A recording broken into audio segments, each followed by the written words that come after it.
Hi, I'm Peter Haddock and I'm here with Helen Wattie from Getmapping. Now Helen, it's been a few years since I met one of your colleagues and a lot has been happening with Getmapping. For those that don't know you, what do you actually do? It's in the name, folks. What do you actually do? Mapping, surprise, surprise. But yeah, we started 23 years ago really as a more pure survey company. Yep. These days we're more of an IT company, to be honest, because for us the industry's changed and it's more about the solutions and being able to provide the right geospatial data and the right format for people so they can really use it. Right, and what's really exciting about this company, Getmapping, folks, is they have seriously got in the car, in the air, to get a lot of mapping done. Yes. So you were talking to me earlier about the things you've done in the last few years since I first got introduced to Getmapping. And one of those things that really struck me is you've gone and mapped a whole country. Yes. Tell me about it all. Well, late last year, we did the whole of Denmark, so all of the roadways, 10,000 line kilometres.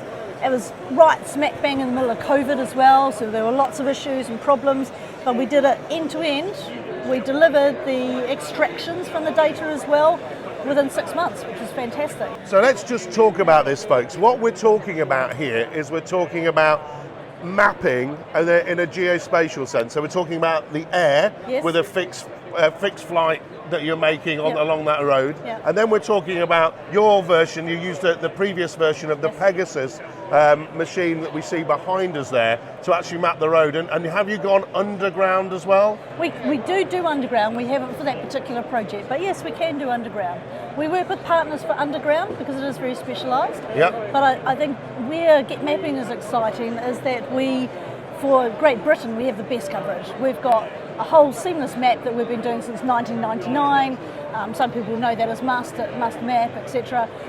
But we also now do an annual 5 centimetre flight as well, which is really highly detailed imagery from the air. Yep. And then obviously if we couple this with our ground surveys, replacing boots on the ground, so it's better for the economy and better for the air and all that kind of good stuff, then you get really, really rich data sets. So you've got all the roads mapped, you've got the aerial coming in from a maintenance perspective, you can see roofs, you can see a whole bunch of stuff, much, much more detail.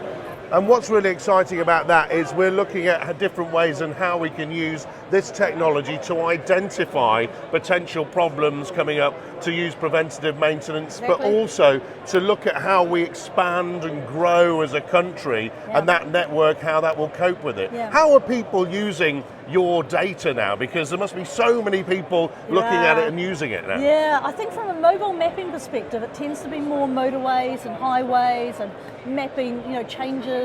There's quite a lot of work that gets done by local councils for signage, street furniture, to know how to change a sign and be able to add all those efficiencies in there, so that you can, when you're sitting at the desk and you've got the real world digitised, it's so much easier to share knowledge, to let your field staff know what they're actually going to go out there and see.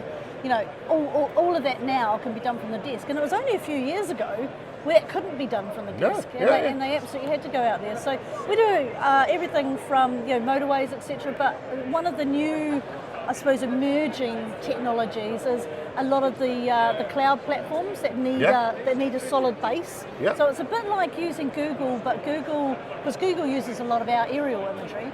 Right. But Google is fantastic for what it is. But the photography, etc., can be quite old, and we work with a lot of customers that really need precision. So I need to know within 3 centimetres where that street furniture is, or where the edge of the house is, or how high the curb is, and that type of thing.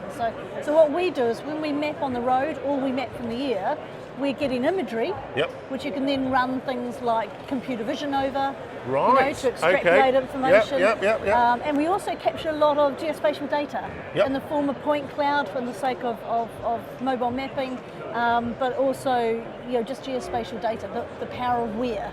if you like. Right. And that's been turned into the power of how. And so what we are seeing being used in this fashion is there's this database that's available to access. So if you want to see a certain area of the country, particularly in those city areas which are super busy, you can talk to you can find that area, and then you can look around it and you can actually see and look at the size of signage. You can look at how high things are, because it is in that detail. So you can put it into the sort of mesh cloud CAD stuff that we're all seeing around the show here today.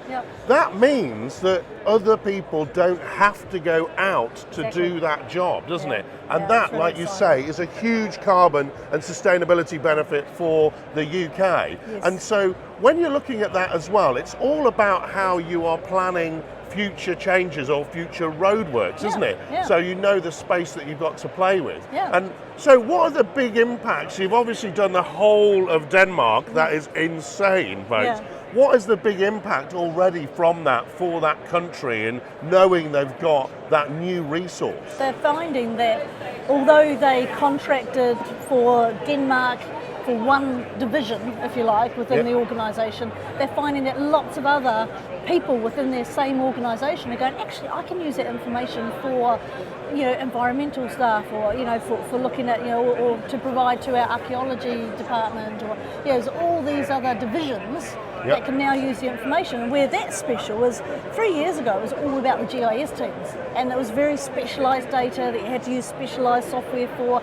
Now it's really been democratised, and that's what we're quite big on, is trying to allow people who have never had any contact with geospatial data to be able to access it, use it, and get the benefits out of it that they need.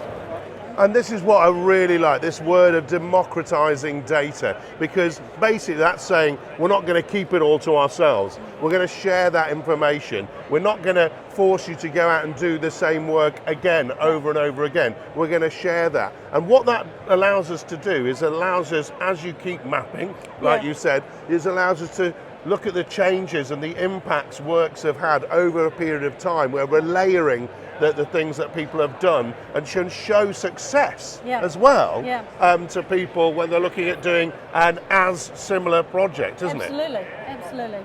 So it's a fantastic catch up with Getmapping. They've certainly been keeping on getting mapping throughout the pandemic as well. Great to see. Fantastic to meet you as well as part of the team. And it's also great that we're stood right next to the brand new Pegasus that's just been launched in the UK, arrived last week. And so important, isn't it, that we keep on with new technologies, that we keep advancing, we keep doing things better. Absolutely. Fantastic to meet you. Appreciate your time. Cheers.